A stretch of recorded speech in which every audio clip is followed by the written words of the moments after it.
मऊ विधानसभा seat को लेकर उपचुनाव की स्थिति बन गई है। अब्बास अंसारी को हेट स्पीच मामले में सजा के बाद अब यहां पर माना जा रहा है कि उपचुनाव की तारीखों का जल्द ही ऐलान हो सकता है, या जब बिहार चुनाव होंगे कुछ महीनों बाद तो तभी साथ में चुनाव हो सकता है मऊ सीट पर भी। लेकिन इस सिचुएशन में यहां पर हर पार्टी अपने मजबूत प्रत्याशी को आगे करना चाहेगी ताकि इस सीट को जीता जा सके और 2027 से पहले अपनी झोली में एक और मजबूत सीट बना ली जाए। इसी कड़ी में समाजवादी पार्टी नेता अखिलेश यादव ने मोर्चा संभाल लिया है। सुभाषपा के अध्यक्ष ओम प्रकाश राजभर भी बयानबाजी कर रहे हैं और बीजेपी का दिल्ली आलाकमान भी काफी सक्रिय हो गया है मऊ सीट को लेकर, क्योंकि मुस्लिम बाहुल्य सीट है। यहाँ पर हर कोई अपना दबदबा कायम रखना चाहता है।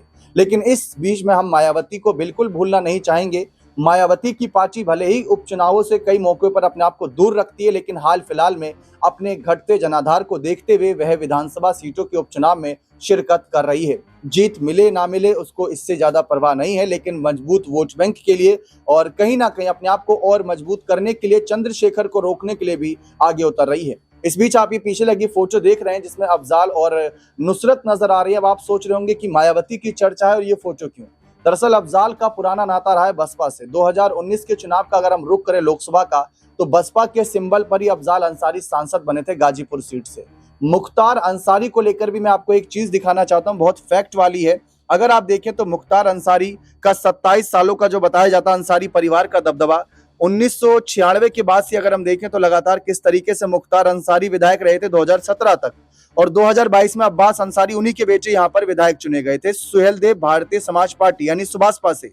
लेकिन कभी जब निर्दलीय लड़ते थे उससे पहले बसपा के साथ भी लड़ चुके हैं। मायावती ना जाने इनके लिए कितनी तारीफों के पुल बांध चुकी हैं। फिर निर्दलीय लड़े थे, फिर अपनी पार्टी कौमी एकता दल बनाई थी, फिर उसके बाद कौमी एकता दल का उन्होंने विलय बसपा में करा दिया था। बसपा में जब विलय हुआ और 2022 के चुनाव नजदीक आए तो मायावती ने साफ कह दिया कि आपराधिक छवि वाले नेता को हम टिकट नहीं देंगे, जिसके चलते सपा और सुभाषपा का जो गठबंधन था उस तरफ रुख करा। यहाँ पर फिर कहीं ना कहीं अफजाल अंसारी के ही भतीजे अब्बास अंसारी ने, और सुभाषपा ने इनको टिकट दिया और वो जीते भी। 38,000 वोटों से जीत हुई थी।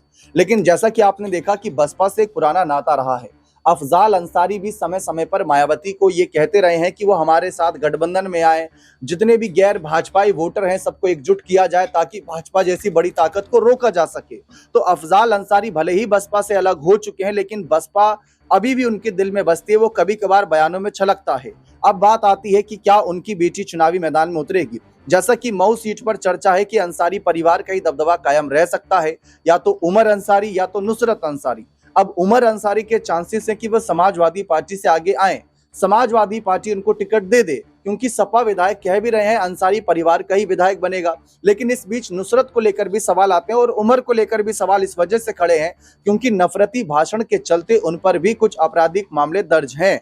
कल को अगर वो चुनावी मैदान में उतरते हैं तो कहीं ना कहीं वो मामले तूल पकड़ेंगे। ऐसे में साफ छवि का नेता हर कोई तलाश कर रहा है और नुसरत अंसारी एकदम साफ छवि के नेता है। मंदिरों में भी जाती हैं, जनता के बीच जाकर अपनी बात रखती हैं, तो इससे ज्यादा क्या ही वो अपने कदम बढ़ाएं। और अगर अफजाल को लगेगा कि भाई मऊ सीट है, बढ़िया सीट है, इस सीट से अच्छा विकल्प उनकी बेटी के लिए राजनीति में एंट्री के लिए हो ही नहीं सकता, वो भी उपचुनाव जैसी स्थिति में, तो हो सकता है कि मायावती का साथ भी वह लेते नजर आए। अगर अखिलेश यादव अपने कदम पीछे करते हैं तब ऐसी सिचुएशन बनेगी।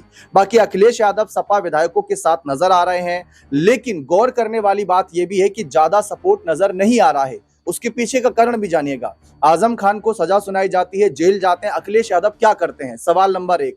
इरफान सोलंकी को सजा सुनाई जाती है, जेल जाते हैं, उनकी सीट खाली होती है, लेकिन इरफान के समर्थन के लिए अखिलेश क्या करते हैं? अब अब्बास अंसारी को सजा सुनाई गई। अब्बास अंसारी के मामले पर अखिलेश ने आके कह दिया कि साजिश रची जा रही है, चालबाजी हो रही है। क्या इतना कह देने से उनको इंसाफ मिल जाएगा? अगर वो दोषी नहीं है, आपको पता है अगर वो दोषी नहीं है, उनके साथ गलत हो रहा है, तो उतरिए सड़कों पर, दिखाइए अपना समाजवाद के नजरिए को अपने पेश करिए कि आप अपने हर नेता के लिए जमीनी स्तर पर उतरते हैं, ना कि एसी वाले कमरों में प्रेस कॉन्फ्रेंस करके चले जाएंगे। अखिलेश यादव की तरफ से वो बड़े कदम नजर नहीं आ रहे, जबकि मुख्तार का कद एक समय मायावती ने काफी बढ़ाया था। ये बात शायद अंसारी परिवार नहीं भूलेगा, लेकिन 2022 के पहले का वो समय भी नहीं भूलेगा जब ये कह दिया गया था कि आपराधिक छवि नेताओं को टिकट नहीं दिया जाएगा। उस समय मुख्तार ने चुनाव लड़ने से अपने कदम पीछे करे थे और अपने बेटे को ही सुभाषपा के सिंबल पर उतरने की इजाजत दे दी थी। फिलहाल समीकरण काफी बन रहे हैं। लेकिन जब तक पार्टियों के ऐलान नहीं हो जाते, क्योंकि अब्बास अंसारी मामले पर मायावती अब तक खुलकर कुछ नहीं बोली हैं, तो सवाल ये भी रहेगा कि बसपा की इस सीट पर दिलचस्पी है नहीं है, क्योंकि बसपा चुनाव लड़ती आई है। चुनाव जो लड़ी है उसमें ज्यादा उनका प्रदर्शन अच्छा नहीं रहा, लेकिन जब मुख्तार लड़ते थे तो वो जीतती भी थी। तो कहीं ना कहीं मायावती के साथ भी यहाँ पर बात बन सकती है, अगर अखिलेश, ओपी राजभर और बाकी सभी दल पीछे हटते हैं तो। देखते हैं आगे क्या मामला बनता है। बने रहें चैनल के साथ। बहुत बहुत शुक्रिया।